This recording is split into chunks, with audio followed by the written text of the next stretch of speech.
Veterinary విద్యార్థులు ఆందోళనకు ఉధృతం చేశారు. సీఎం క్యాంప్ ఆఫీస్ ముట్టడికి బయలుదేరిన స్టూడెంట్స్ ని పివి ఎక్స్ప్రెస్ వద్ద పోలీసులు అడ్డుకున్నారు. ఇద్దరి మధ్య వాగ్వాదం జరిగింది. ఆ తర్వాత పలువురు విద్యార్థుల్ని అరెస్ట్ చేశారు.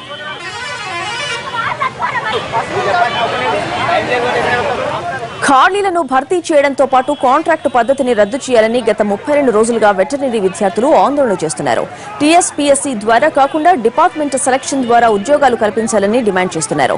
సీఎం క్యాంప్ ఆఫీస్ ముట్టడికి రాజేంద్రనగర్లోని యూనివర్సిటీ నుంచి బస్సులో బయలుదేరిన విద్యార్థుల్ని పోలీసులు అరెస్ట్ చేశారు.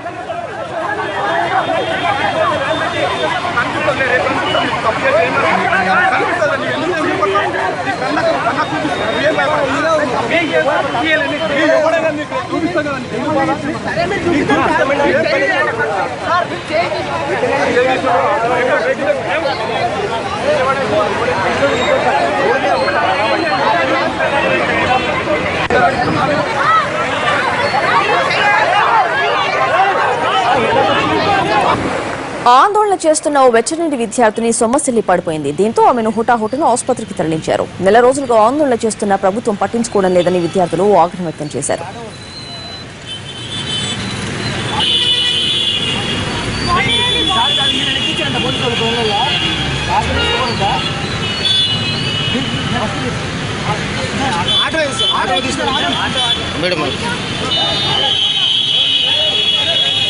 రోడ్డు మీదకి వస్తే ఎలా ఉంటుందో నెక్స్ట్ మేము చూపించబోతున్నాం. మమ్మల్ని శాంతియుతంగా చేస్తున్న వాళ్ళని మమ్మల్ని ఇక్కడికి పిలిపించి రోడ్డు మీద నిల్చోబెట్టారు.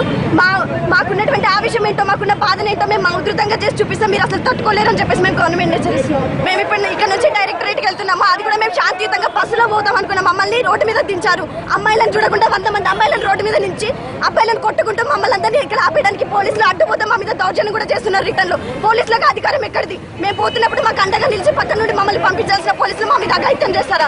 మేము శాంతియుతంగా పోతున్నాం. ఇప్పటికీ మమ్మల్ని బస్సు దించినా మేము నడుచుకుంటూ డైరెక్టరేట్ వరకు పోదామని ఫిక్స్ అయి ఉన్నాం.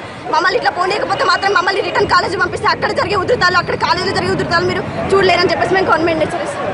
గత 32 రోజులుగా మా యొక్క గ్రామీణ పశు వైద్యశాలని వీడిగా మార్చాలని, అలాగే మా యొక్క టీఎస్పీఎస్సీ అనే ప్రక్రియని ఆపి డిపార్ట్మెంట్ సెలక్షన్ కమిటీ ద్వారా నియమించాలని, అలాగే కాంట్రాక్టు పద్ధతిని రద్దు చేయాలని. విచిత్రం ఏంటంటే తెలంగాణ వచ్చిన తర్వాత ఎన్నడూ లేని విధంగా ఎనిమల్ హస్బెండరీ డిపార్ట్మెంట్లో కాంట్రాక్ట్ వ్యవస్థను తెచ్చింది. మాకు ఉమ్మడి ఆంధ్రప్రదేశ్ ఉన్నప్పుడే కాంట్రాక్ట్ వ్యవస్థ లేదు. ఇది విచిత్రం. తెలంగాణ కోసం రోడ్ల మీద పోరాడినాము, మేము హాస్పిటల్ పడ్డాం, దెబ్బలు తాకినాయి. ఇక్కడ పడ్డ పుట్టు కూడా తెలంగాణ అప్పుడే కాలేజ్ గొట్టెలు. అయినా ఇప్పటికీ ప్రభుత్వం మా మీద కొంచెం కూడా సానుభూతి లేదు. ఎండకు వడదెబ్బలు తాగి 30 మంది హాస్పిటల్ పాలేళ్ళు. ఒక్క రోజైనా చెట్టినామా బయటికి? ఎందుకంటే వీళ్ళేమో చేస్తారు, వీళ్ళే నాటకాలు ఆడతారు. తెలంగాణ గవర్నమెంట్కి స్ట్రిక్ట్గా వార్నింగ్ ఇస్తున్నాం. మా పశు వైద్య విద్యార్థులు కనుక మీరు పట్టించుకోకపోతే రైతుకు చేసేది కాదు. నువ్వు ముందుగా రైతు బిడ్డ, పశు వైద్యులు ఇంకా ఏమైనా చేస్తే పశు వైద్యుడే రేపు దేశానికి వెన్నుముక. రోడ్డు మీదకి వస్తే ఎలా ఉంటుందో నెక్స్ట్ మేము చూపించబోతున్నాం.